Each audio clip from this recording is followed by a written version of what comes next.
Yebo.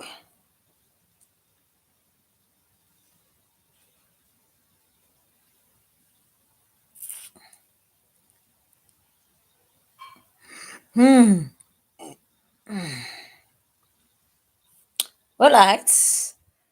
Um, I am here. We are here.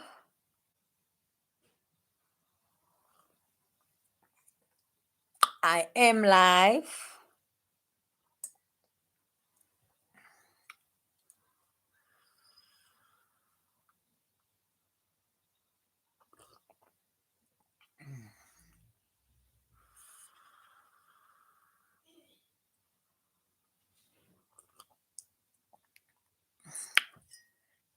I am live. I am live. I am live.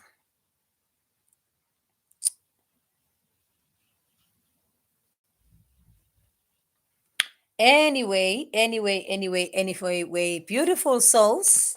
Um, on this Monday evening, I am back here on your screens, and I am not going to wait for everyone or other people to come in and join in. Others will see it later. You'll catch a replay. Please, when you do catch a replay, do hashtag replay, and then do also share your comments, your yeah, whatever it is that you want to share, your questions and so forth. So today on Friday, when I did my live on Facebook, on the Facebook group, I was talking about my culture, culture, what we call is culture, and how we've moved away from it, especially us. When I'm talking about us, I'm talking about us, black people and Africans, as then I'm gonna be referring to me, who is a South African, and I'm a woman, and I'm a mixture of Zulu and Swati. So now my husband summed it up very nicely. Summed it up very nicely. What is it? What is culture? Kahle kahle? Culture. When he was sharing this, he said culture is not the rituals itself. It is not the things that we do, like the ceremonies that we do. It is what goes behind the ceremonies, or what the ceremonies mean, or what is about it, this ceremony that we are doing. Now he was making an example that, for an example, we might say that maybe you find a situation where your child is sick. And then you discover that one of the reasons that the child is sick is because maybe you didn't do something right. You did not do something right. So then, at the back of the mind, what we normally say when people say "Lo mntwana udinga isiko," as black people, the first thing that we think when somebody says "Lo mntwana udinga isiko," then what we think about it is the actual ceremony. That, okay, maybe there's a ceremony that needs to happen, and so forth. But what we don't understand is that there is a certain behavior that is also being asked from us by that ceremony. Kusho ukuthi, and extra tight, but at least it's good. Now, or Mjolo, which is now said to be a pandemic. And believe you me, Mjolo is not a pandemic. Mjolo is not a pandemic. It is the things that we are carrying within ourselves that are a pandemic. Those are the things that are a pandemic, not Mjolo itself. Now, here I'm sharing one of the things that I was so afraid of as a person was in my culture, when you have a child out of wedlock, you've got to leave that child at home, meaning you cannot take this child with to the next like child with. When I was going through this thing called marriage, this thing called life, and all these fears that I was carrying around this particular subject within my culture, the first thing was, don't have a child out of wedlock. Meaning that in my culture, both in Zulu and Swati, there is what is called ukuhlola. What they call it, now I'm forgetting the name, where the girls on a yearly basis they go and via emgidini lo mkhosi, and then they become then they will be checked of their virginity and it's celebrated and stuff like that. That is what it is. That was a culture that was being practiced to help us, both women and girls and boys, to retain our virginity and also and our purity, and so that also when you do give yourself to somebody, you do not just give yourself to just anybody, but it is a beautiful thing when you eventually get there. Then I had a serious problem. Obviously, yeah, just like most of the city girls, that I did not understand why I received it as a part of um infringing in another person's privacy and so forth. So I did not. That is the one aspect that I resented more than anything. And guess what happened? I went and had a child out of wedlock. And that came with its own challenges, of which in the series that is called Ngenxa Yothando, I'm sharing all of that. It is there. Or some of the things that were challenges and are still challenges when you have children out of wedlock, the children that we have outside marriage. What challenges do those kids have? What challenges do those kids bring into your relationship and into your love story? So that's what I did. I went in. Then now the second part came with, now that you have this child, then you must leave this child here at home. Now, when I took the child, all of me, the reason I was taking my child was I believed that I wanted this child to have my teachings, my way of grooming, and I also wanted this child, for me to have an opportunity to groom this child so that I don't have to blame anybody when something does not go according to how I perceive or I would want my child's life to turn out. So I did not want to have that. So in a way of avoiding all of that, then I decided I'm going to take the child with. Now, what I didn't understand or didn't know until lately was the understanding behind why you should leave the child at home, not what I had perceived it to be. Now, this is the reason why bazothishiya lo mntwana ekhaya. This is the reason. Umntwana, the child that you get, you have out of wedlock. In our culture, there's things that needs to happen in order for the child to take on either the father's surname or to stay in the mother's surname.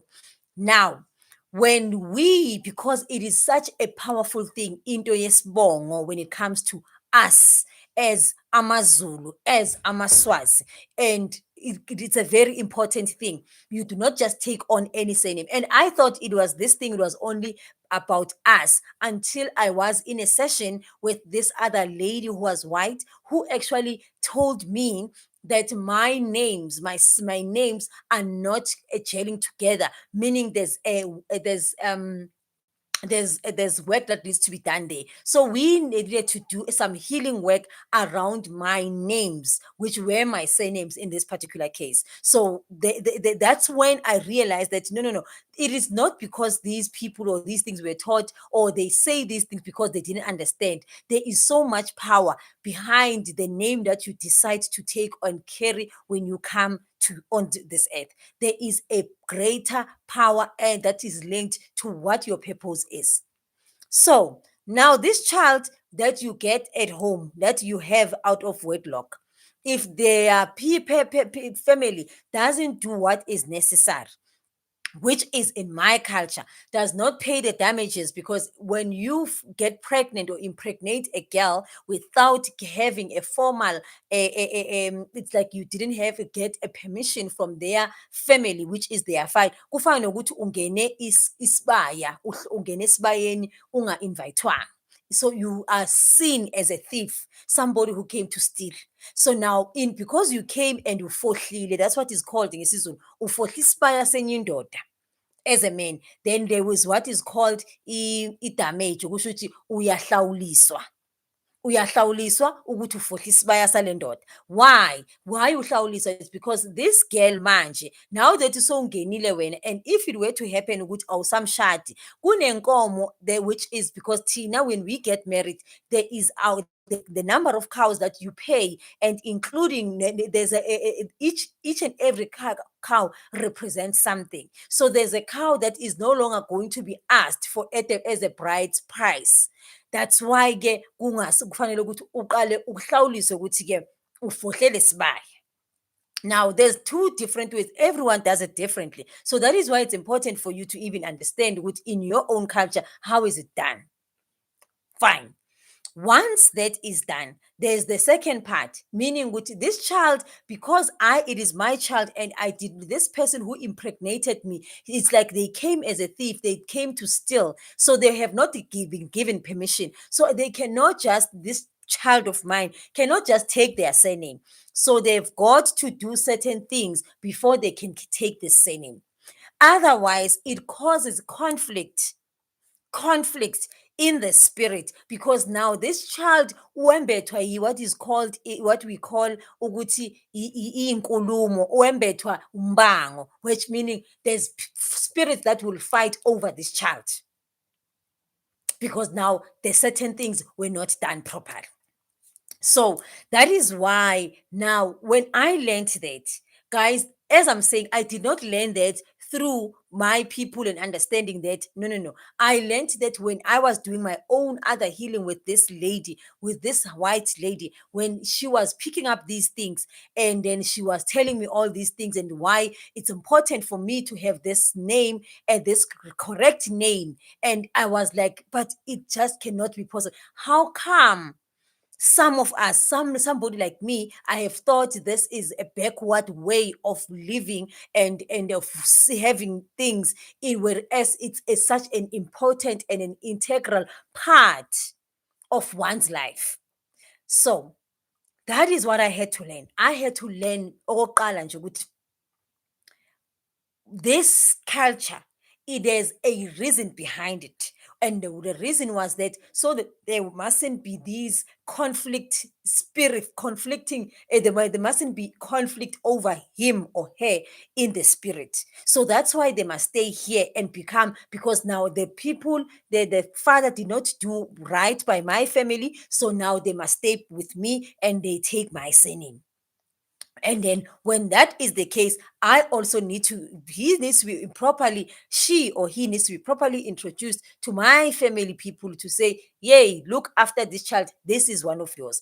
And also those type of things I didn't do, because I did not understand how important it is until that white lady, when she was doing obviously she does it in a Christian way, in a religious way. So it was a completely different, but it gave me this powerful understanding of what the name that you carry says, and it carries a lot of things for you and behind you, which was this thing that Mina, in my culture, they try to embrace and make us understand. Now, I'm going to talk about that some other time, and maybe, yeah, God willing, and I'm ready and we are ready, I'm going to talk more on those things. But the other second part, which was very important for me, as that I discovered, was that my reason for taking the child to be brought up by me, it had nothing to do with the child per se, but it had everything to do about my own wounds that I was carrying myself, because now I was looking at my parents and how they raised me as if they did not do a right thing. So because they did not do a right thing, I did not trust that they are going to do right by raising my own child. And guess what? Did I turn out to be as bad as I had assumed because of the wounds that I was carrying? The answer is no. I actually turned out to be this powerful, grateful, a great person that you are watching and who's sharing these things and giving you so much knowledge and helping you through your healing process. But I was raised by the very same parents that I did not want them to raise my son. But another wound that I was carrying was because now I was also not raised by my own mother. I was raised by not raised by my own mother. I was now carrying not yet again another wound that I did not want to be received by my son like how I am receiving my mother. And guess what has happened? This aspect of me, the way that I started looking at my mother or was perceiving my mother, it had a very critical turn out on my money, on my money. It had such a huge impact on my money and how I go about having money, making money, and maintaining money and multiplying money and so forth. Because of this wound that I was unconsciously aware that I actually, as far as I'm saying I'm running away from this, I was actually not running away from that. I was actually carrying with through this wound. And so I was doing this thing of raising this child of mine from a place of fear versus me doing this child, raising this child from the place of love. And if I had believed that my parents did a very good job in raising me, I would have allowed them and given them an opportunity and still trusted them that they are going to do same for my child. But because that is not what I saw, that is not the picture that I have about them, unconsciously so, I then decided that I'm not going to do that to myself. I'm not going to do that. I will rather do it myself. And meaning, I want to correct what my parents did not do right by me. And already when I do that, I've moved away from parenting, from the divine self, and looking at my parents from their divinity, from their divine God image that God has created. But I'm looking at them and seeing them through the wounded aspect of my soul. That is what happened. But God being God, life being great, one gets these lessons, and then you realize that, what I have been afraid of, actually, it is this aspect of me that I was not sure of. I didn't know. There's a quote that I wrote it. It's even there in my book on it's yeah. It says the unknown can be our prisoner, or it can also be our freedom. And that is the quote by Deepak Chopra, that at times the very thing that you don't know, the very thing that you are afraid of, this unknown thing that becomes it can be your prison, or it can be your breakthrough. How it becomes your prison? It becomes your prison because now that's when we start parenting from fear instead of parenting from love. Because now I'm trying to run away from the very same thing that I thought would mean I'm okay with. When people ask me about my parents, how I was raised and so forth, I seem to be telling them that all was well, but unconsciously, because of these wounds, these mother and father wounds that I'm carrying, I am unconsciously aware that these are the things that I'm carrying. So I then start parenting from fear, which then ends up me overcompensating and not being my divine aspect when grooming this child. So people, good people, the people before us, they knew what they was important without them having to be convinced by anybody else. They understood because they were so connected to that aspect, that God aspect of them, to their spirit aspect. They were so connected. So they knew, hence, they put these cultures and these ways of living. And then There are some of us gay, we ran away from them. And while running away from that, what happened? We ended up in the very same place that we don't want to get to, which is another subject that I'm going to talk about some other time. But for now, I wanted to share with you, while I thought Mina, I was doing this, and then I did not want, what I was, the powerful thing that I learned was that in the surname that you carry, it is very, very important. It is even so powerful because it can make or break you. It can bring you curses or it can bring you blessings. The surname that you carry, subject for another day.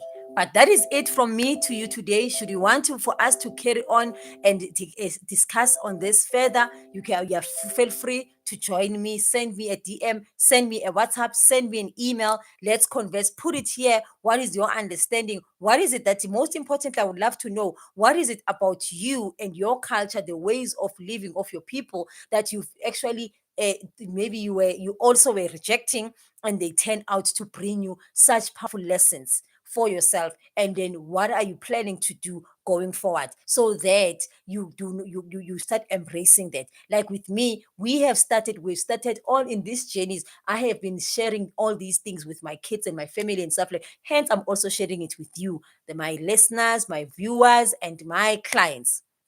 I'm sharing these things with you. So that is what I've started doing. So that today also, now it is a process, and we are in a journey of understanding what we are, who we are as a Zulu person, who we are as a Swati person, and why we are what we are. Why? What is it about these two that we ended up thinking that we must bring together, and we chose to be part of that, instead of me not wanting to come back or come into this lifetime now as a white person or as any other person.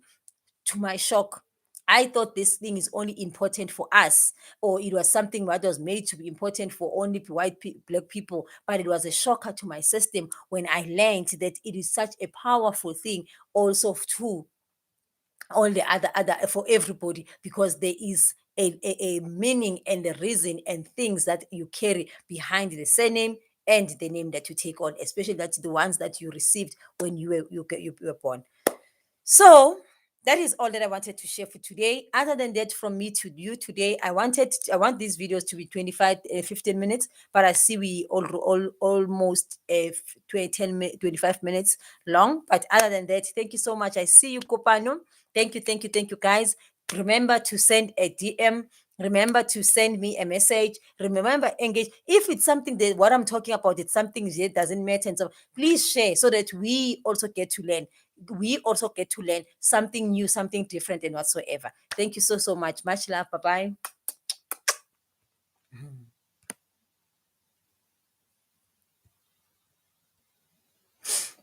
bye.